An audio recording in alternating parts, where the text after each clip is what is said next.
እንደምሰነበታችሁ እንደምናላችሁ እንኳን አደረሳችሁ። በጣም ደስ ብሎኛል እዚህ መድረክ ላይ ስለተጋበዝኩ። የምታዩት ኮምፕሌክስ ደግሞ ያምራል። በጣም ብዙ ሲኒማዎች ወደፊት እናይበታለን ብለን ተስፋ እናደርጋለን። በጣም ቆንጆ ስቴጅ ነው እና እዚህ ደግሞ ስለተዘጋጀ ይሄ ዝግጅት በጣም አመሰግናለሁ ረቂቅ።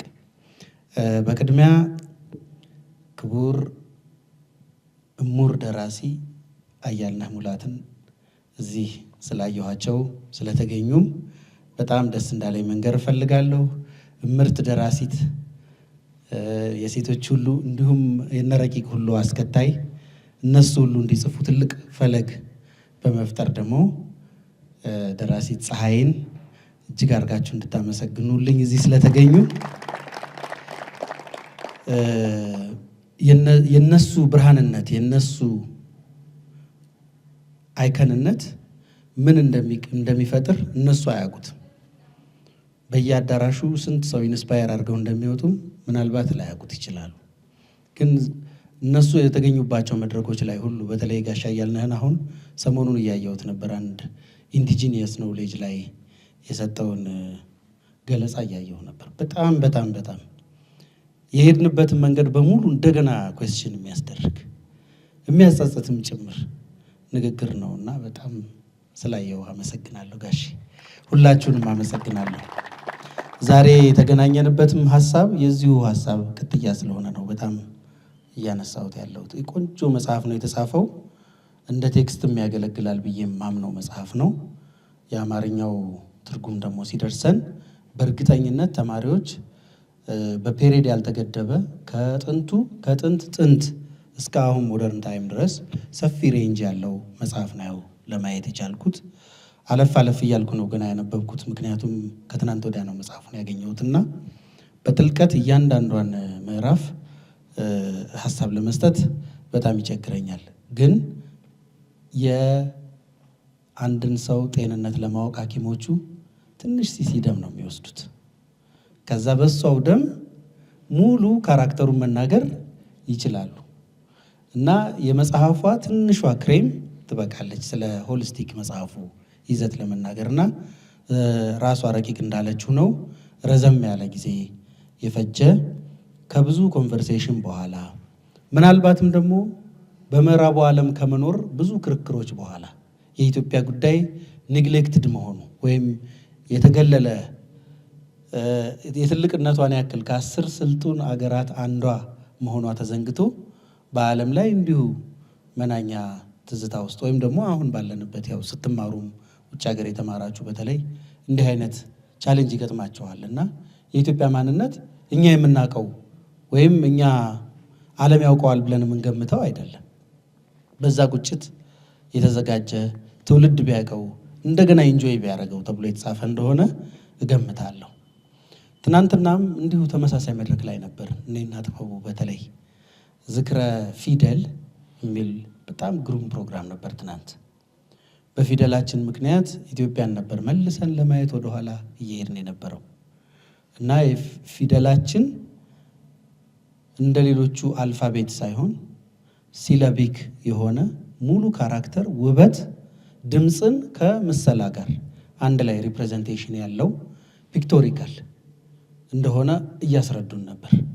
ይህም ከክርስቶስ ልደት በፊት ወደ 5ኛው ክፍለ ዘመን ሁሉ ይወስደናልና በጣም ጥንት ስለ ፊደል ምንነት ዓለም ሳያውቅ በፊት ኢትዮጵያ ፊደል እንደነበራት በኩራት የሚያናግር መድረክ ነበር። 4ኛው መድረክ ነበርና በሱ ምክንያት እዛው አውድ ውስጥ ሳልላቀቅ ነው ዛሬ ደግሞ በማግስቱ የመጣሁትና ደስ የሚል መድረክ ነው። እንግዲህ የታሪክን ክርክር ታውቁታላችሁ እናንተም። ሂስትሪ ብሎ ርዕስ መጀመር በጣም አስቸጋሪ ጉዳይ ነው። እንደ ታሪክ የሚያጋጭ፣ እንደ ታሪክ ኮንቴስትድ፣ እንደ ታሪክ ተምረውት የሚያጸጽት ትምህርት ያለ አይመስለኝ። ለምን ላለመግባባት የተመቸ ትምህርት ነው። ከመግባባቱ አለመግባባቱ የሚቀል ትምህርት ነው። ዶክተር ደጃዝማች ዘውዴ ገብረስላሴ በሕይወታቸው መጨረሻ እንደው እድሉ ቢሰጠኝ ምን አደርጋለሁ ብለው ይመኛሉ ተብለው ተጠየቁ። ሲጠየቁ እንደገና የመኖር እድል ቢሰጠኝ ታሪክን ሳይሆን ሌላ ትምህርት የመማር ፍላጎት አለኝ አሉ። እንግዲህ ያን የመሰለ ቢዩቲፉል ሂስትሪ የጻፉልን ሰው ለምን ታሪክ እንዳልባሌ ነገር ሲታይ አይተው ነው፣ ሳይከበር ሲቀር አይተው ነው። ጭራሽ እንደውም ታሪካችንን ጥያቄ ምልክት ውስጥ በመክተት ኢንጆይ የሚያደርጉ አካዳሚሻን ነን የሚሉ ታሪክን መናቅና ማጣጣል እውቀት የሆነላቸው ሰዎችን አይተው ታሪክ በመማራቸው ተጸጸቱ። አንዳንድ ጊዜ የኖራችሁትን ኑረት ዋጋ የማይሰጡ ሰዎች በመጡ ጊዜ እንዲህ ልትሆኑ ትችላላችሁ። እኔ አሁን እሱን ለማለት ፈልጌ ሳይሆን የኢትዮጵያም ጉዳይ እንደዚህ ነው። ትናንት ተነስቷል። ሄግል የሚባል ፈላስፋ አፍሪካ ታሪክ የላትም አለ በድፍረት እና ዛሬ አካዳሚሻኖቹ አይ ባለማወቁ እኮ ነው፣ ከግብፅ በታች መቼ ወርዶ አይቷት ያውቃል፣ እስከ አሌክሳንድሪያ ድረስ ያለውን ነገር ነው የሚያውቀው የሚል መከራከሪያ ያቀርቡለታል። ቢያይስ ኖሮ ቢያውቅስ ኖሮ እና ኢዮብ ሉዶልፍ እኮ ከሱ በፊት ኢትዮጵያ ነበሩ። የግዕዙን ድርሳን በጀርመንኛ ጽፈው ጉተንበርግ ገና ህትመቱን በጀመረበት ሰሞን አሳትመውታል። እንደውም ከቀዳሚዎቹ እትሞች መካከል ነው በጀርመንኛና በግዕዝ የተጻፈ እና እሱን አላየውም ማለት እንችላለን። ሄግልን ጀርመናዊ ነው እሱ። እኔ አላየውም አልልም። ንቀቱ ነው፣ ሊሆንም አይችልም ብሎ የማመንም ነገር ነው። ሚስቲፊኬሽንም ስለመሰለው ነው እንጂ በሄሮደተስ መጽሐፍ መጀመሪያ የተጠቀሰችው እኮ ኢትዮጵያ ነች። ሌላውን ዓለም በሙሉ ኢቭን ጀርመን ሳትታወቅ እነዚህ እንደውም ዝም ብሎ የወረዳ ያክልም የማይቆጠሩ እንደውም ጃርሶ አንድ የሚቀልደው ቀልድ አለ። ኢሽሊንበርግ የምትባል አንድ ቦታ ሄድኩኝ አለ። በኋላ እየዞርኩ ሳያት ከተማ ነች ይሏታል አለ። ከተማም አልመስላለችኝ መንደር ነገር ነች አለ።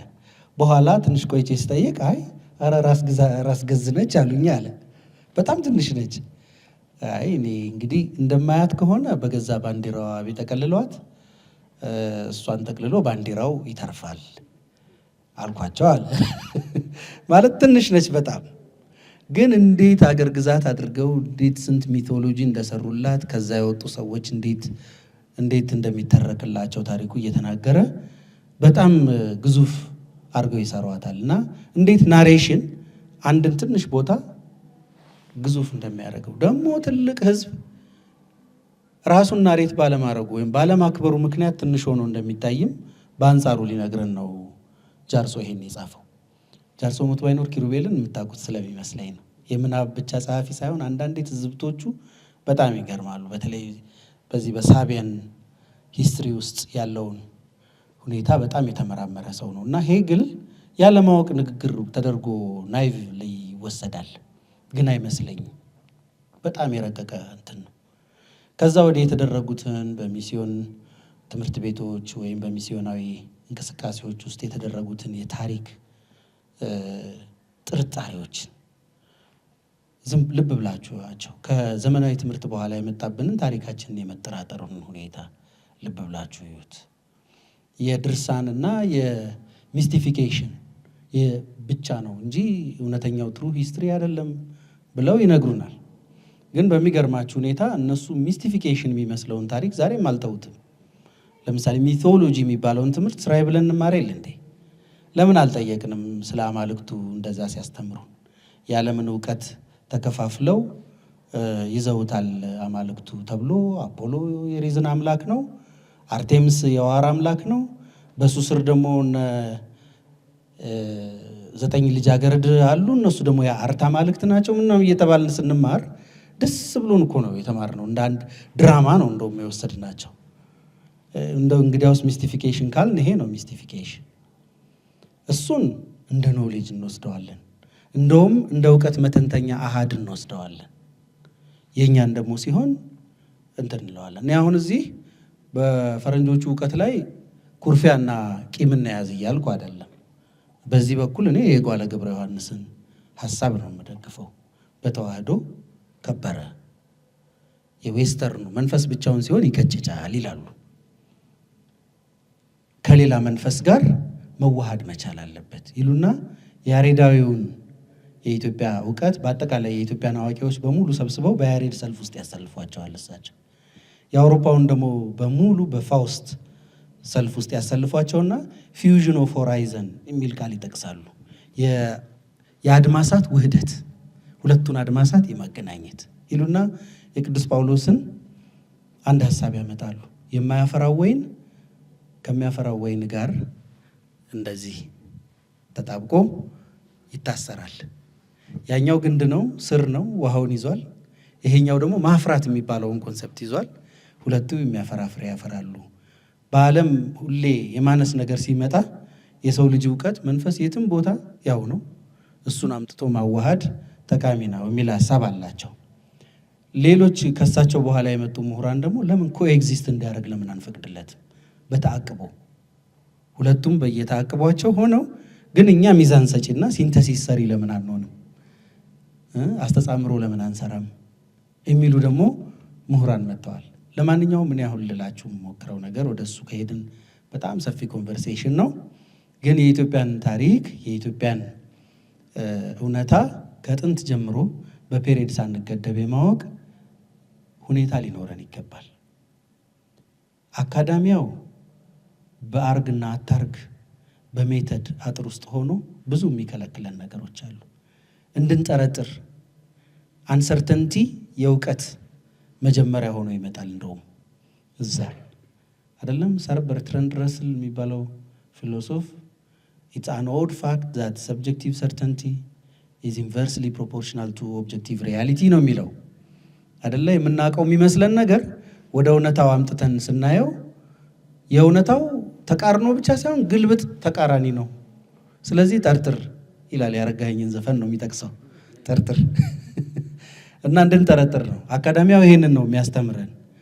ግን ምንድነው እኔ የምለው አንዳንድ ጉዳዮች ካለምንም ምክንያት ሶሳይቲ አይጽፋቸው። ያንን አምኖም ሶሳይቲ አይኖርም። እምነቱን ልናከብርለት፣ የጻፈውን ልንመረምርለት፣ ሲሆን ልንፈክርለት በጣም ይገባናል። እዚህ መጽሐፍ ውስጥ ያገኘሁት ትልቁም ነገር ከአካዳሚ አጥር ከአካዳሚ አርግ አታርግ የሜተድ ጣጣ ትንሽ ወጣ ያሉ ዲስከርሲቭ ፖይንትስ ተነስተዋል። ይሄ ኢምፖርታንት ነው፣ አስፈላጊ ነው።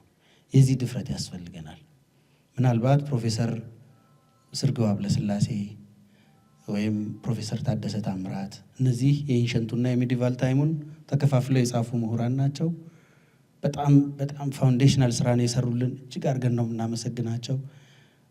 በዛው ልክ ግን የስንክሳሩን የገድሉን የምኑን የታሪክ ምንጭነት ይጠረጥሩታል። በዚህ ትምህርት ውስጥ ወጥተው ለአካዳሚያው ታማኝነት ሲሉ ይጠረጥሩታል።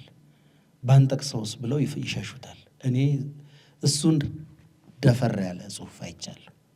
ስለዚህ በዚህ በጣም የማደንቀው ነው። በነገራችን ላይ ናሽናሊዝምም የሚጸናው በእኔ እይታ እንዲህ አይነት ጉዳዮችን መንፈሳዊ ቅርጽ ስናስይዛቸው ነው። አንድ ኔሽን አዝ አን ኢማጂን ፖለቲካል ኮሚዩኒቲ የሚል ቤኔዲክት አንደርሰን የሚባል ሰው የጻፈው መጽሐፍ አለ። በዓለም ላይ በጣም ተነባቢ መጽሐፍ ነው። ስለ ናሽናሊዝም ማወቅ የሚፈልግ ሰው በሙሉ ሊያነበው የሚገባ መጽሐፍ ነው። ቤኔዲክት ስለጻፈው አይደለም እላችሁ፣ ዲስኮርሶቹ ሁሉም ዓለም ላይ ስለሚሄዱ ነው። እሱ ብዙ የናሽናሊዝም አይነቶችን ይጠቅስና ከሁሉም ናሽናሊዝም አይነቶች ግን ጠንካራው ናሽናሊዝም ሪሊጂየስ ናሽናሊዝም ነው ይላል። ሪሊጅን ቅብ የሆነ ናሽናሊዝም አይጠፋም አይሞትም ይላል። ለዚህ በጣም ጥሩ ምሳሌ የሚያመጣው እስራኤሎችን ነው። እስራኤል እንደ ዓለም እንደ ጨው በዓለም ተበትነው ሀገራቸውን ትተው ፍልስጤም ተብሎም ያ ቦታ ታውቆ እነሱ በሌሉበት የዛሬ 70 ዓመት ቶራሁን ምኑን አንብበን ይሄ ነው የተስፋ ምድራችን ብለው በተለያየ ጉዞ ታውቃላችሁ። በዛ ሄደው የዛሬ 70 ዓመት ኦውን አደረጉ። መሬቱ ኦውን ያደረጉበትን ፊሎሶፊ ወደኋላ ስናይ ብዙ ፖለቲካዊ ጥበብ የዋር ጥበብ ምናምን ቢኖረው ዋናው ፋውንዴሽናል መሰረቱ የናፍቆቱ ሪሊጂየስ ናሽናሊዝሙ ነው። በተለያየ ዓለም እድሜ ልካቸውን ፕራክቲስ ሲያደርጉት የነበረው የጂዊሽ ፕራክቲስ ነው አገራቸውን መልሶ የሰጣቸው። ቢተውት ኖሮ ምናልባት እዛው ኖሩበት ቦታ ሀብታም ሆነዋል፣ እኖሩበት ቦታ የትልልቅ ፖለቲካል ሊደርሺፕ ባለቤት ሆነዋል። መቅረት ይችሉ ነበር እዛው በኤግዛይል እንደ አንዳንድ ህዝብ ይጠፉ ነበር። ያልጠፉበት ምክንያት እሱ ነው። ፓወርፉል ባይሆንም አርሜኒያንስንም ይጠቅሳል። በዚህ አርሜኒያኖች እንደዚሁ አይነት ጥፋት ደርሶባቸዋል። ምንድነው እስካሁን ድረስ የአርመን ትንሽ ኮሚኒቲን እስካሁን ቦንዴጁን አጠናክሮ አሰባስቦ የያዘው ጉዳይ ስትሉ ሪሊጂየስ ናሽናሊዝም ሆኖ ታገኙታላችሁ። ሶ ሪሊጂየስ ቴክስቶች ውስጥ የምናገኛቸው እውነታዎች የሚናቁ አይደሉም፣ አላቸው፣ ፍሬ ሩት አላቸው ለማለት ፈልጎ ነው ይሄን ያለው። እና ሶ እዚህ መጽሐፍ ውስጥ የእሱን ከለር አየሁት። ድርሳናቱ፣ ገድሎቹ እነዚህ በገድል አተራረክ ውስጥ ያሉ የኢትዮጵያን ጂኦግራፊ፣ የኢትዮጵያን ታሪክ፣ የኢትዮጵያን ስርዓተ መንግስት የሚገልጹ ነገሮች የኢትዮጵያ የትረካ አምዶች ናቸው የሚል እምነት አይቼበታለሁ። ይሄ ደግሞ ያስፈልገናል። ዘመን ኩዌስችን እያደረገው ነው ላለፉት 60 ዓመታት ከአብዮቱ ወዲህ በተለይ በጣም ከባድ ቻሌንጅ የገጠመው ነው። ግን ስቲል የምናበጥረው አንጥረን የምንወስደው ቁም ነገር ግን ከውስጡ አለ። ስለዚህ ልቦናችንን ሰፋ የማድረግ ነገርን የሚመክር ይመስለኛል። ሌላው አሁን በቅርብ ጊዜ እያየዋቸው የመጡ ለእውነተኛው የኢትዮጵያ ኢንዲጂኒየስ እውቀት ክርክሮች እያስደሰቱኝ ነው። አንዳንዶቹ በጣም ፋናቲክ ሶሻሊስት የነበሩ ናቸው። ለምሳሌ ፕሮፌሰር መሳይ ከበደን እዚህ ጋር እንጥቀስ። ፕሮፌሰር መሳይ ከበደ በሶሻሊስትነታቸው ጠንካራ ሊትሬቸር ለደርግ አበርክተዋል። የማርክስ ዲክሽነሪውን መውሰድ እንችላለን። እነ ኮሚኒስት ማኒፌስቶም ላይ እጃቸው አለ። ፊሎሶፊ ነክ የነበሩ የዛ ጊዜ የተተረጎሙ የምዕራቡን የሶሻሊዝም እይታ የሚያሳዩ የርዕዮተ ዓለም ቴክስት እሳቸው በትርጉም አብረው አግዘዋል። እኚህ ሰው በዛ እምነታቸው ጥንክር ብለው ኢትዮጵያን በዚህ ብቻ ነው የማየው አላሉም። ሌላ ዓለም ሲሄዱ ሌላ ዲስኮርስ ገጠማቸው። እንደገና ሲመረምሩ ያደነቁት ሰው አስረስ የኔ ሰው ነው። ተመልሰው ትቤ አክሱም መኖ አንተን ማድነቅ ጀመሩ። በዛ መጽሐፍ ተመስጦ ውስጥ ሆነው በመጨረሻ ራዲካሊዝም ካልቸራል ዲስሎኬሽን የሚለውን መጽሐፍ ጻፉ። ለካ ከስር ተነቅለናል። ለካ ከሩታችን የለንበት ብርቱ ጸጸት ያለው አካዳሚክ ግን ጸጸት መጽሐፍ ነው። ልክ ጋሻ እያልን እንደሚጸጸተው እማሆይ ገላነሽን በበቂ አለመተረኪ ያስጸጽተኛል። ለፑሽኪን ወይም ለማነው ግራንድ ኢንኩዊዚተርን የጻፈው ዶስቶየቭስኪ ለነሱ የፈለጋችሁትን ያክል ሰዓት ወስጄ ልናገር እችላለሁ። እማሆይ ገላነሽ ማነች ብትሉኝ መልስ የለኝም ብሎ ነው ቪዲዮ ላይ ያየሁት። ልክ ነው። ሁላችንም እንደዛ ነን። የምናነበንበው ነገር በሙሉ የዚህ ሰለባ ነው። ይሄን መልሶ የሚያስታውስ ትልቁም ነገር ራዲካሊዝም ካልቸራል ዲስሎኬሽን ላይ በጣም ተደንቄ ያነበብኩ። እሱን አንብቤ ስጨርስ ደግሞ ማንን አገኘው? እሌኒ ተድላ የሚባሉ ኤጁኬተር ሳንኮቫ የሚል መጽሐፍ ጽፈው አገኘው። እሱም እንደዚሁ ነው። የኢትዮጵያን ትራዲሽናል እውቀት ኖሌጁን የአብነት ትምህርት ቤቱን አልፈተሽ ነው የሚላሉ። እሳቸው ኤጁኬተር ናቸው። በኤጁኬሽን አይን ሰቨን ሊበራል አርትስ ብለን የምናደንቃቸው የመካከለኛው ዘመን ትምህርት ቤቶች ብለን ሰባት ጥበባት አለ አይደለም? የትራይቪየም የኳድሪቪየም ተብሎ በሁለት የሚከፈሉት እነ ማቴማቲካል አርት፣ ፊሎሶፊካል አርት ተብለው ቄሶቹ መጀመሪያ የተማሯቸው ቦሎኛና ፍሎረንስ ላይ እነሱን ትምህርት ቤቶች እኛ ትምህርት ቤት ላይ እንደውም ጭራሽ አልፈው አገኘኋቸው ነው የሚሉት ዶክተር እሌኒ። እና ሳንኮፋ ወፏ ነች እቺ ወደፊት እየበረረች ፊቷ ግን ወደዚህ የሚዞረው ወደኋላ ነው የምታየው፣ ግን ወደፊት ነው የምትበረው። ሳንኮፋ ባክ ቱ ዘ ሩት እንደማለት ነው በአፍሪካውያን በቋንቋውም ጭምር። ይሄንን ሳንኮፋ ይዞ ደግሞ ፕሮፌሰር ኃይሌ ገሪማ የሚገርም ፊልም ሰርቷል፣ ሳንኮፋ የሚባል። እሱም እንዲሁ ወደኛ ነው እየመለሰን ያለው። በጣም ይሄ እንግዲህ ያስቡት፣ የአይዲዮሎጂ ብቻ ፈተና በነበረበት ዘመን የኖርን እኛ ይሄን ያህል የአይደንቲቲ ክራይሲስ ገጠመን ብለን ካመንን የሚቀጥለው ደግሞ ቴክኖሎጂ የሚረከበው ዘመን እየመጣ ነውና እሱ አገሬ የት ነው ሊል ነው የሚል ጥያቄ ደግሞ በጣም ሊያሳስበን ይገባል። ፋውንዴሽናል ኩዌስችን። ስለዚህ የዚህ መጽሐፍ ወደ አማርኛ መተርጎም በጣም አስፈላጊ ነው እላለሁ። እንደ ቴክስትም ለተማሪዎች ብዙ ነገር የያዘ ስለሆነ ምሉእ ነገር ያለው ስለሆነ ለማንበብ ሌሎች መጽሐፍትን በደንብ በየፔሪዱ ላይ አስፍቶ ለማንበብም ትልቅ መልክ የሚሰጥ መጽሐፍ ነው። እንደገና በራሱም ፕሮፋይልድ ኖሌጅ የሚያስይዝ መጽሐፍ ነው እና በጣም ያስፈልጋል ብዬ አምናለሁ። በጣም ብዙ ነው ያበዛውባችሁ። የበለጠ ግን አንብበ ነው መጽሐፉን የራሱ ደግሞ እያንዳንዱ ምዕራፍ ላይ ውይይቶች ብንከፍትለት ደግሞ ደራሲዋ ረቂቅ ራሷ ባለችበትም ሊሆን ይችላል። ደራሲ ከጻፈ በኋላ ዋናውን ግዴታውን ስለተወጣ እሷን በሌለችበት ጊዜም አደራዋን ከሚረከቡ ጋር በተቋማችን በኢትዮጵያ ቤተ መዛግብትና ቤተ መጻሕፍት አገልግሎት እንዲህ አይነት ጉዳይ ነው። የንባብ ሁዳድ ነው፣ የክርክር ሁዳድ ነው ቤቱ። እሱም ማድረግ በጣም ያስፈልገናል ብዬ አምናለሁ። ከጽሁፍ በኋላ ዝም ብለን ሼልፍ ላይ ካስቀመጥ ነው ልክ አይደለም። ከሱ የሚወጡ ከቴክስቱ የሚወጡ ክርክሮች ናቸው ህያው የሚያደርጉት። እሱን ማድረግ የሚገባን ይመስለኛል። ለዚሁ ለመጀመሪያው ጥረትና ለህትመት ምክንያቱም መጽሐፍ እኔ ከብዶኝ የማስበው ነገር ስለሆነ አሳትሞ የማየውን ሰው በጣም አደንቃለሁ። እንደውም አንዳንድ ሀሳብ እየመጣልኝ ነው አሁን ኢየሱስ ክርስቶስ ወደ 120 ቤተሰብ ተከተለው። ከ120ው ደግሞ 12 ሐዋርያት ነበሩት። በጣም ከዋለበት የሚውሉ ካደረበት የሚያድሩ ምስጢር የተካፈሉ። ከነሱ ውስጥ የጻፉልን 4ቱ ናቸው። ከ4ቱ ደግሞ ጴጥሮስ ነበረ። ጴጥሮስ እንግዲህ አለት ነህ ተብሎ ስንት ነገር ተደርጎ መውደቅ መነሳትንም አይቶ ምሕረትም አይቶ የጻፈልን 5 ምዕራፍ ያላት አንዲት መልእክት ነች የጻፋት። ጳውሎስ ደግሞ 5 እንጀራ ሲበረክትም አላየ። የዛኔ እሱ ተከራካሪ ነው፣ ተቃዋሚው ነው፣ እዛ ማዶ ነው። እሱ ደግሞ መጽሐፍ ቅዱሱን ግማሹን የአዲስ ኪዳኑን ደግሞ ጽፎ ቁጭ አለ።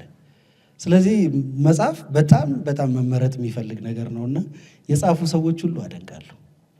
ስለዚህ በጣም በጣም እንኳን ደስ አለሽ ለማለት ፈልጌ ነው። ቴንኪው። እጅግ በጣም እናመሰግናለን። ያው ስለማልታይ ወደዚህ ጋር እየመጣሁ ነው። እንግዲህ ያው ጊዜያችንም ትንሽ ስለወሰድን በተቻለ መጠን ፈጠን አድርገን እናንተም እንዳትደክሙብን እንዳትሰለቹብን እናደርጋለን። በቀጣይ አንደበተ ርቱዕ ነው፣ ቃላት ይጣፍጡለታል፣ ተናግሮ ይደመጣልና እኔ ከማወራበት ራሱ ያውራ ጋዜጠኛ ጥበቡ በለጠ ልጋብዘውና ስለ መጽሐፉ ይንገረን።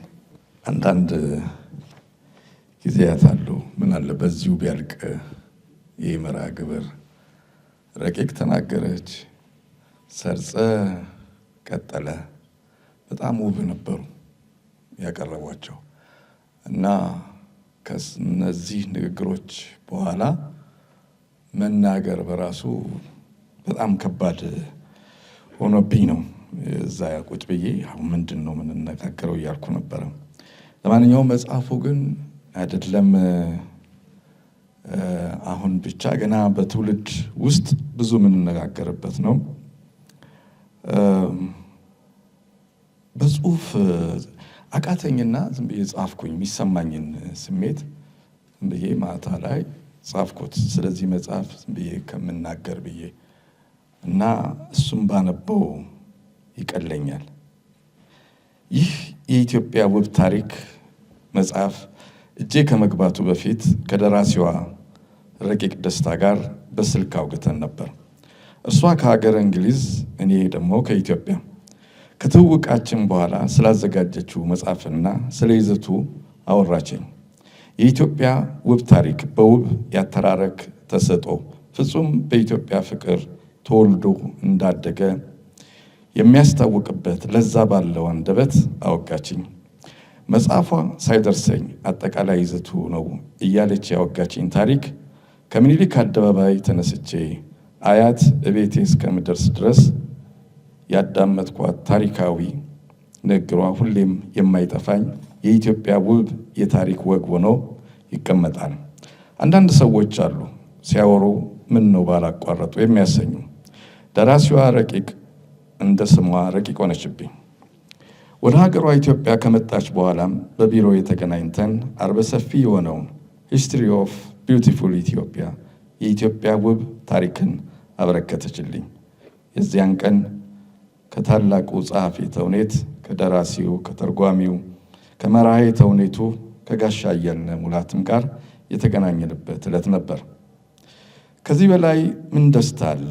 የኢትዮጵያን ውብ ታሪክ ከማግኘት እጅ ከማስገባት በላይ ለእኔ የሚያስደስተኝ የለም። ፈጧኗ ረቂቅ ይህንን ባለ 270 ገጾችን አርበ ሰፊውን መጽሐፏን አበርክታልኝ እንደሄደች እኔም ወደ ኢትዮጵያ ውብ ታሪክ ንባብ ገባው። እንደ አውሮፓ አቆጣጠር በ2025 ዓ.ም በእንግሊዝኛ ቋንቋ የታተመው ይህ መጽሐፍ በውስጡ በርካታ ጉዳዮች ይቀነቀኑበታል።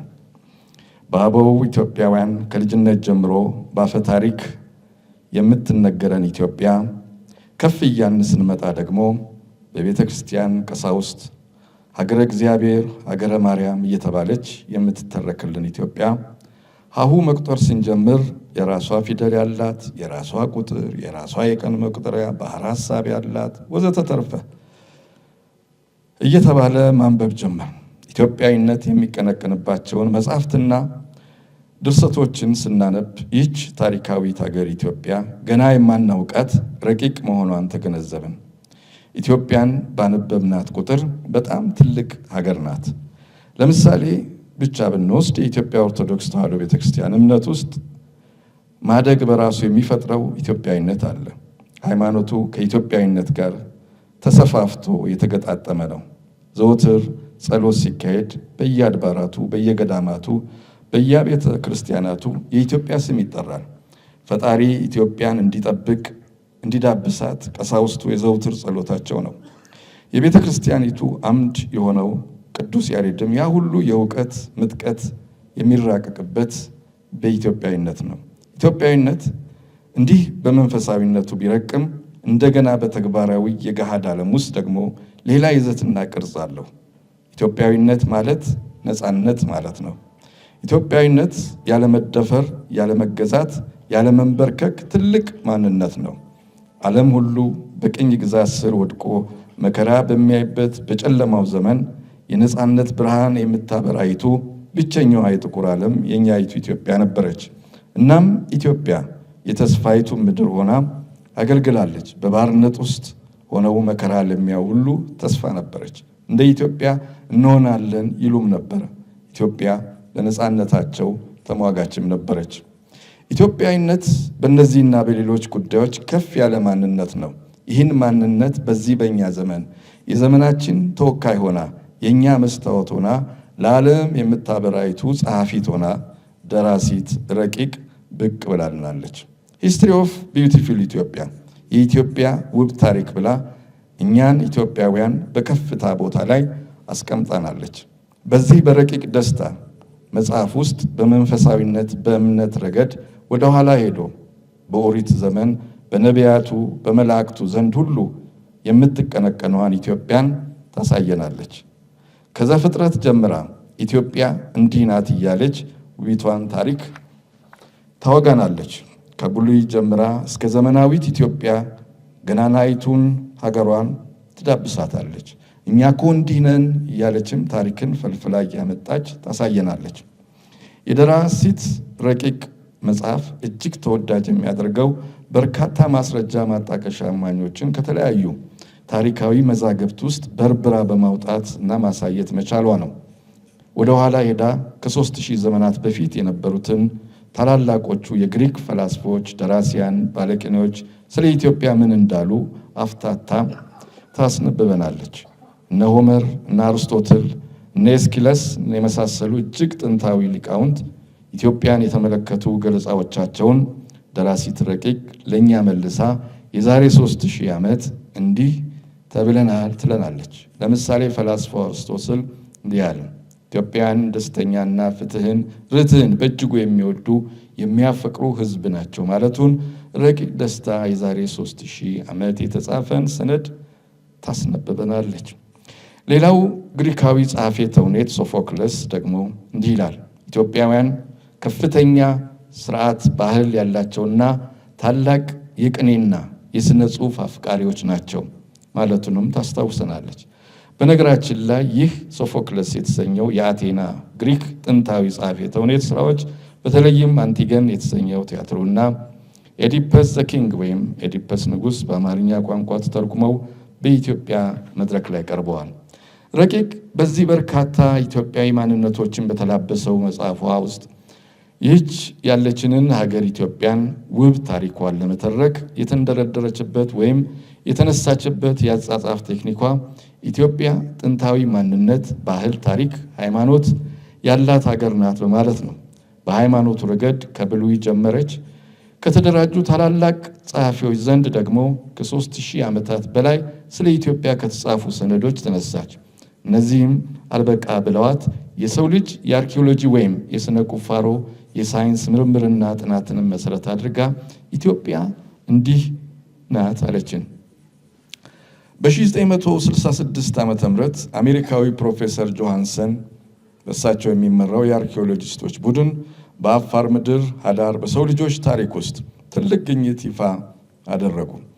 ከ3.2 ሚሊዮን ዓመት በላይ ዕድሜ ያለውን የሰው ልጅ ቅሪተ አካልን ሉሲን ወይም ደግሞ ደራሲው ተክለ ጻድቅ መኩሪያ እንዳወጡት ድንቅነሽን እዚህ ኢትዮጵያ ውስጥ አገኙ። በመንፈሳዊም ሆነ በዝግመተ ለውጥ ወይም በሪሊጅንና ኢቮሉሽን ውስጥ ኢትዮጵያ ቀዳሚት መሆኗን ረቂቅ ታሳየናለች። እነዚህም ፍልስፍናዎች የሚገኙበትን የሚተላለፉበትን ወይም ኢንተርሴክት የሚደራረጉበትን መስመሮች ልታሳየን ብርቱ ጥረት አድርጋለች።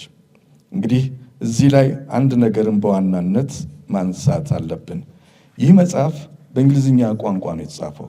በዚህ ቋንቋ መዘጋጀቱ በራሱ ዋናው ጥቅሙ ይህችን በሁሉም ዘርፍ ቀዳሚት ሀገር የሆነችውን ኢትዮጵያ ቀሪው ዓለም በሚገባ እንዲያውቃት የማድረግም ትልቅ አቅም ያለው መጽሐፍ ነው። የሚያኮራ ታሪክ ያላት ኢትዮጵያ፣ ከዓለም ቀደማ ብዙ ስልጣኔዎችን ያሳየች ሀገር ኢትዮጵያ በሥነ ጽሑፍ፣ በኪነ ሕንፃ፣ በስዕል፣ በኪነ ጥበባት ጭምር የተራቀቀችውን የጥቁር ዓለም ፈርጥ ሀገሯን ኢትዮጵያን ለቀሪው ዓለም ያስተዋወቀችበት ድንቅ መጽሐፍ ነው የኢትዮጵያ ውብ ታሪክ። በቋንቋ ረገድ ጥንታዊ የግዕዝ ቋንቋ ለዓለም ያበረከተውንም ውለታ በሌላ መንገድ ታሳየናለች። ይህም በአንድ ወቅት ከመጽሐፍ ቅዱስ ክፍል ውስጥ ጠፋ የተባለውን መጽሐፈ ሄኖክ የተሰኘውን የመጽሐፍ ቅዱስ ክፍልን ጀምስ ብሩስ የተባለው የስኮትላንድ ሰው 18ኛው መቶ ክፍለ ዘመን ወደ ኢትዮጵያ መጥቶ አመጣጡም የአባይን ምንጭ እፈልጋለሁ ብሎ ነበር። በወቅቱ የኢትዮጵያ መዲና በነበረችው ጎንደር ከተማ ከደረሰ በኋላ የመጣበት ጉዞ ይሰናክልበታል። ምክንያቱም በዘመኑ ከልጆቻቸው ጋር ኢትዮጵያን ይመሩ የነበሩት እቴጌ ምንትዋብ ጀምስ ብሩስን አንድ ጥያቄ ጠይቁታል። እንዲህም አሉት፣ እኛ በሀገራችን የአባይ ምንጭ ጠፍቶን ነው ወይ አንተ ከአውሮፓ ድረስ መጥተህ እዚህ ምንጩን ልታሳየን የፈለግከው ብለውት ነበረ። በዚህም ሁኔታ በጎንደር ውስጥ ቆየ። በመጨረሻም ወደ ሀገሩ ሲመለስ የኢትዮጵያን በርካታ ቅርሶች ይዞ ሄዶ ነበር። ከዚያም መካከል መጽሐፈ ሄኖክ አንዱ ነው።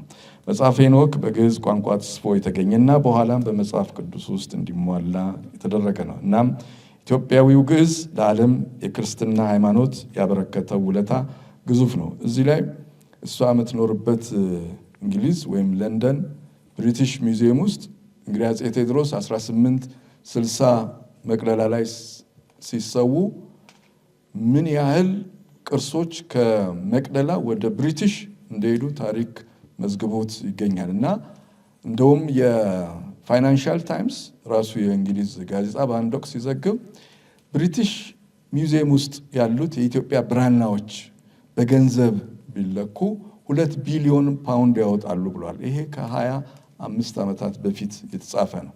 እጅግ በርካታ ቅርሶች እዛ አሉ፣ መስቀሉ፣ ታቦቱ፣ ምኑ እና ኢትዮጵያ ምን ያህል ቅርሷ እንደገና ወደ አውሮፓ ሄዶ ለሌሎች ጥናትና ምርምር እንዳበቃም በዚሁ ማስታወስ ይቻላል። እንዲህ አይነት ታሪከ ብዙ የሆነችውን ሀገር ታሪክ ጥልቅ ጥናትና ምርምር አድርጋ ለዓለም አንባቢያን ያበረከተችልን ደራሲት ረቂቅ ራሷ ታሪካዊ ትሆናለች። ይህም በኢትዮጵያ ሴት ደራሲያት ታሪክ ውስጥ እንደነ ፀሐይ መላኩ፣ እንደነ ሜሪ ጃፈር የመሳሰሉ ታላላቅ ኢትዮጵያውያን ዘርፍ ውስጥ ስሟ በጉልህ እንዲመጣ ሆኗል። የሀገሯን ግዙፍ ማንነት ከዘመነ ብሉይ ወይም ከቅድመ ታሪክ እስከ ራሷ ትውልድ ድረስ ለዓለም በማሳወቅ ረገድ ደማቅ አሻራ አሳርፋልናለች። በጻፍሽላት ታሪኳ ኢትዮጵያ ራሷ አንቺን ባለ ታሪክ አድርጋ ከዚህ በኋላ ሁሌም ታነሳሳሻለች። እኛም እናመሰግንሻለን። በጣም ነው የምናመሰግነው። ትልቅ ታሪክ ሰርተሻል። ተባረኪ። አሁን ደራሲት ሜሪ ጃፈር ነው የምጋብዘው። አንድ ግጥም ታሰማናለች። ከዛ በኋላ እንግዲህ ዝግጅቶቻችን እየቀጠሉ ይሄዳሉ። ለዚህ ለተባረከና ለተቀደሰ ቀን ስላበቃን ከሁሉ አስቀድሜ እግዚአብሔርን አመሰግናለሁ። ለእግዚአብሔር ክብር ምስጋና ይገባዋል። ከዛ በመቀጠል ረቂቅ እጅግ በጣም መወዳት ያሳደግኳት ትንሿ ሕፃኗ ልጄ ለዚህ በመብቃቷና እዚህ ጋር ስላገኘኋት እኔ እጅግ በጣም ነው የተደሰትኩት። ድሮ በልጅነቷ ከዛሬ 8 ዓመት በፊት 4 የህፃናት መጽሐፍቶችን ጽፋለች። ዛሬ ደግሞ ለአዋቂ ነው እንደዚህ አይነቱ ነው ያቀረበችው። እኔ ምንም አልልም። ለመነጋገርም ብዙ ውጣ ውረዶችን ብዙ ፈተናዎችን አልፋ ነው እዚህ ጋር እንኳን የደረሰችው። በዛሬ 2 እና 3 ቀናት ውስጥ ሁሉ ምንም ደከመኝ ሰለቸኝ ታከተኝ ሳትል ሳተኛ እንቅልፍ ሳይኖራት ነው ይሄንን ጉዳዩ ለዚህ የበቃላትና አሁንም ለእግዚአብሔር ክብር ምስጋና ይግባው።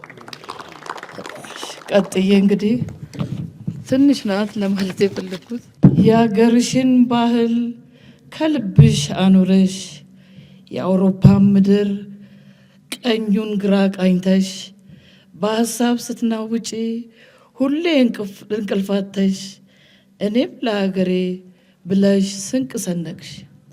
የሀገርሽን ወግ እሴቷን ሰብስበሽ ታሪኳን መርምረሽ አዋቂም ጠይቀሽ እንደ እድሜ ኩዮችሽ ብልጭልጭ ሳያምርሽ ለኢትዮጵያ ሀገርሽ እነሆ ጀባ አልሽ።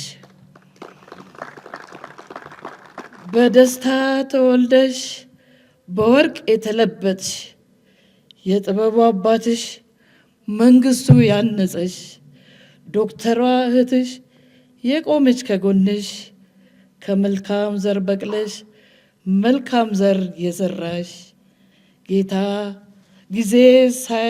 ጊዜ ሳታባክኝ ጥበብን የቀሰምሽ ሁለት ማሰሮችን በጥቅም ላይ ያዋልሽ ትርኪ ምርኪዎቹን ወደ ጎን ትተሽ ጠቃሚውን እውቀት ለሀገር ያበረከትሽ ብርቋ የኢትዮጵያ ልጅ ረቂቋ አንቺ ነሽ።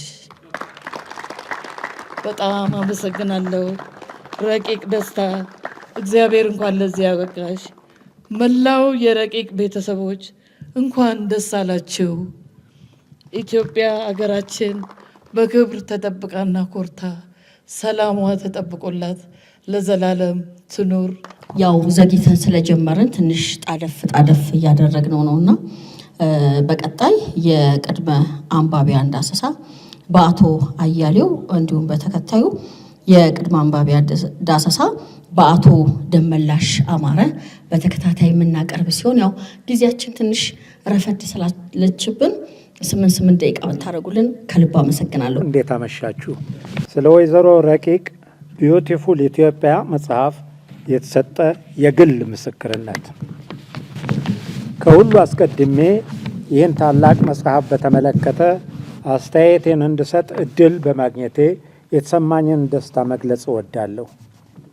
መጽሐፉን ለማንበብ በጉርብትናና በሙያዬ ምክንያት የቅድሚያ እድል ካገኙት ሰዎች አንዱ ነኝ። ማንም ሰው በልቡ ወይም በአእምሮ ውስጥ ያለውን ሐሳብ በልዩ ልዩ ምክንያቶች መግለጽ ሳይችል ቢቀርቶ ሌላ ሰው ያንኑ ሐሳብ ሲገልጽለት አንጀቴን አራሰው እንደሚል ሁሉ እኔም በዚህ መጽሐፍ መዘጋጀትና መታተም አንጀቴ ርሷል። በመጽሐፉ እያንዳንዱ ምዕራፍ ማስረጃ ባለው ታሪክ የቀረበ እንጂ የፈጠራ ሥራ አላየሁበትም። ይህም ከበስተጀርባ ያለውን ዓላማ ያጠቃልላል። ዛሬ እንደሚታወቀው ታሪክ ለፖለቲካ ወይም ለሀብት ሲባል ይፈጠራል። ሎሬት ጸጋዬ ገብረ መድኅን በአንድ ወቅት እንዳለው ኦሮሞ ነኝ ማለት አማራ አይደለሁም ማለት አይደለም እንዳለው ሐሳቡን ብሔር ብሔረሰብ እያልን ብንጠራው ጎሳውን ሁሉ ብንጠቅሰው አማራ ነኝ ማለት ትግሬ አይደለሁም ማለት አይደለም፣ ወይም ጉራጌ ነኝ ማለት ሀዲያ ወይም ከምባታ ወይም ወላይታ አይደለሁም ማለትም አይደለም። በእምነት ደረጃም ክርስቲያን ነኝ ማለት እስላም አይደለሁም ማለት አይሆንም። ምክንያቱም እነዚህን ጎሳዎችና ሃይማኖቶች በአንድ ወይም በሌላ መንገድ የተሳሰሩና ሊበጠስ በማይችል አንድነት የተጋመዱ ስለሆኑ ነው። ይህን ለማረጋገጥ ከኤርትራ እስከ ዳሰነች ሐይቅ ሩዶልፍ ማለት ነው፣ ከጅቡቲ እስከ ኩርሙክ ያሉትን የዚችን አገር ህዝቦች የሚያመሳስሏቸውና አንድነታቸውን የሚያረጋግጡ ማስረጃዎች እጅግ በስፋት ይገኙባቸዋል። ለፖለቲካ ትርፍ ሲባል የ100 ዓመት ታሪክ አለን ብለው የተነሱ ወገኖቻችንም ለጊዜው ቢሳካላቸውም አክስቶችና አጎቶች ተለያይተው የማይለያዩ በመሆናቸው በመንፈሳውያን መጻሕፍትና ከቀደምት ተጓዦች ታሪካዊ ሰነዶች መረጃዎች የሚሆኑ ማስረጃዎችን ማቅረብ ይቻላል። ይህ መጽሐፍ ያደረገው ይህንን ነው። የ100 ዓመት ታሪክ ነው ያለን የሚሉ ወገኖቻችን የአፄ ዮሐንስን ቀጥሎም የአፄ ምኒልክን ታሪኮች ቢፈትሹ ይህ ህዝብ አንድ እንደሆነ አስተማሪ ሳያስፈልጋቸው ይረዳሉ ብዬ አስባለሁ። አፄ ዮሐንስ ወደ መተማ ሲዘምቱ የተከተሏቸው የትግሬ ተወላጆች ብቻ አልነበሩ። ምኒልክ ወደ አድዋ ሲዘምቱ ተከትሏቸው ከወራሪው የጣሊያ ሰራዊት ጋር ተናንቀው የወደቁትና የጣሉት የሸዋ ሰዎች ብቻ ሳይሆኑ መላው የኢትዮጵያ ህዝብ ነበር። በዛሬው የካፊቾ ዞን ያለው የመድኃኔዓለም ቤተ ክርስቲያን፣ በጋሞ ዞን የምትገኘው የብርብር ማርያምና በወላይታ ከተማ የሚገኘው የተክለ ሃይማኖት ቤተ ክርስቲያን ወዘተ ያለ ውስጣዊ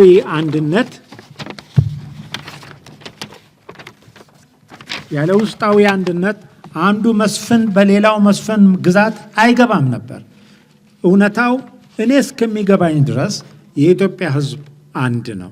ነገር ግን የራሱ የሆኑ የተለያዩ ቋንቋዎች፣ ሃይማኖቶችና ባህሎችን ይዞ ኖሯል። መሪ ራስ አማን በላይ፣ ዶክተር ገይታውን፣ ዶክተር ፍቅሬ ቶሎሳ፣ አቶ ፍስሐ ያዜ ካሳና እንዲሁም በአፈ ታሪክ ሌሎችም በጽሁፎቻቸው ውስጥ አጽንኦት ሰጥተው ጽፈዋል። ግን አንዳችንም መርምረን አልተከተልናቸውም። ለዚህ ቅሬታ የግል አለኝ። ለዚህ አባባሌ ጥሩ ምሳሌ ሆኖ ያገኘሁት የወላይታ ታሪክ ነው። ወላይታ ማለት ወላሄታ፣ ተደባለቅ፣ ተመሳሰል ከሚለው የወላይትኛ ቋንቋ የተገኘ እንደሆነ የቋንቋው ባለቤቶች የነገሩኝን አስታውሳለሁ። እንደ መታደል ሆኖ ተወልጄ ያደግኩት እና የወጣትነት ዘመኔን የኖርኩት በቀድሞ ገሙጎፋ ገለብና ሐመርባኮ አውራጃ በዛሬው የአሪ ዞን ውስጥ ነው። ከዚያም ወዲህ በሥራ ምክንያት ወደ ትግሬ ጠቅላይ ግዛት በመሄድ አድዋ ከተማ ውስጥ አስተምሬያለሁ። በመቀጠልም ወደ ወለጋ ክፍለ ሀገር ሄጄ አስተምሬያለሁ። በእነዚህ ቦታዎች የነበሩት ሰዎች አንዳቸውም አያሌው ቋንቋችንን አትችልም በሚል ባይተዋር አላደረጉኝም። ወላይታ ውስጥ የዘር ሐረግ ሲጠራ ትግሬቶ፣ ጎንደሬቶ፣ ጎጃሜቶ፣ መንዜቶ እያሉ የሚጠሩ አሉ። ይህ ከምንም የመጣ ሳይሆን ከነዚሁ ቦታዎች ፈልሰው የሄዱና ከአካባቢው ነባር ህዝብ ጋር ተጋብተው እና ተዋልደው በመደባለቃቸው ነው። እዚህ አዲስ አበባ ውስጥ ሳስተምርም 44 ሆነን የቤት ሥራ ማህበር መስርተን መኖሪያችንን ስንሰራ ይሄ የረቂቅ ወላጆችንም ይመለከታል። ከትግሬ፣ ከአማራ፣ ከኦሮሞ፣ ከጉራጌ፣ ከከምባታ የኦርቶዶክስ ክርስቲያኖችና ፕሮቴስታንቶች ሆነን ነው ሰርተን የምንኖረው። አንድም ጊዜ ለሶስተኛ ጊዜ ደግመዋለሁ፣ አንድም ጊዜ የዘር ነገር ተነስቶ አያውቅም ነበር። ይህም የሆነው ሁሉም በአንድ ወይም በሌላ መንገድ የሚዛመድ ስለሆነ ነው ብዬ አስባለሁ። አውሮፓና የሌሎች ሀገራትን ታሪኮች ስናነብ አሸናፊው ኃይል በቋንቋም ሆነ በባህል ረገድ የራሱን በሕግ ተቀባይነት ያለው አድርጎ ሌሎቹን ሁሉ ጨፍልቆ በመግነን የወጣ ኃይል ነው። በምክንያታዊነት ማሰብ ከተቻለ የኢትዮጵያ አሸናፊ ነገስታት ከማስገበርና በግዛታቸው ውስጥ ቋንቋን፣ ሃይማኖትንም ሆነ ባህልን የመጨፍለቅ ህጋዊ ስርዓት ፈጠሩ የሚባል ትርክት እኔ አልተማርኩም። በምክንያታዊነት ማሰብ ከተቻለ የኢትዮጵያ አሸናፊ ነገስታት ከማስገበርና በግዛታቸው ውስጥ ቋንቋን፣ ሃይማኖትንም ሆነ ባህልን የመጨፍለቅ ህጋዊ ስርዓት ፈጠሩ የሚባል ትርክት እኔ አልተማርኩም። በእርግጥ አሸናፊ የሆነው ኃይል ለአገዛዙ የተሻለ ሆኖ ያገኘውን ቋንቋ እና ሃይማኖት ተጠቅሟል። የረቂቅ ቢዩቲፉል ኢትዮጵያ ወይም ውቢት ኢትዮጵያ ታሪክ በድፍረት ለማስረዳት የሚሞክረውም ይህንኑ ሀቅ ነው። በአማርኛ ድር ቢያብር አንበሳ ያስር ይባላል። ይህ ምሳሌያዊ አባባል በእርግጠኝነት በሁሉም የኢትዮጵያ ቋንቋዎች ውስጥ ይገኛል። ምክንያቱም ይህን ያክል ተዛምዶና ተቀራራቢነት አለውና። መለያየትና ዘር ወይም ጎሳ መጥራት ጠሪውን ያጠፋው እንደሆነ እንጂ ሌሎችን አይጎዳቸውም።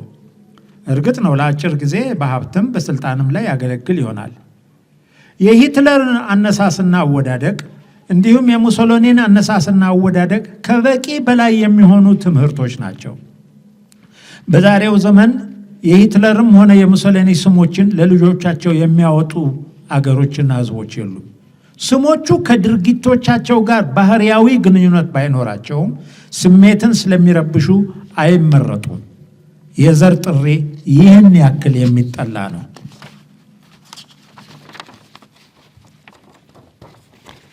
ከዚህም ባለፈ ከሁለትና ከሁለት በላይ ከሚሆኑ ጎሳዎች ወይም ዘሮች የተገኙ ሰዎች ግምት ውስጥ መግባት ይኖርባቸዋል። ዘር በአባት ነው የሚጠራው የሚሉ ቢኖሩ አሁን ላይ የእናታቸውን ስም የሚቀጽሉ እንዳሉም ደግሞ ማወቅ አለባቸው። እነዚህን እና ሌሎችን ታሪካዊ ማስረጃዎች በመመልከትና በመመርመር ለሀገራችን የሚበጃት ከአፍራሽና ከአሉታዊ ትርክት ይልቅ ገንቢና አወንታዊ ትርክቶች መሆናቸውን አጽንዖት በመስጠት ረቂቅ በዚህ ታላቅ መጽሐፏ ትኩረት ሰጥታ ታሳስባለች፣ ታስተምራለችም። ረቂቅ በመጽሐፏ ውስጥ እንደገለጸችው ታሪኩ የተሟላ ስለሆነ እንከን የለሽ ነው አላለችም። በዚህ ሀሳብ እኔ እስማማለሁ።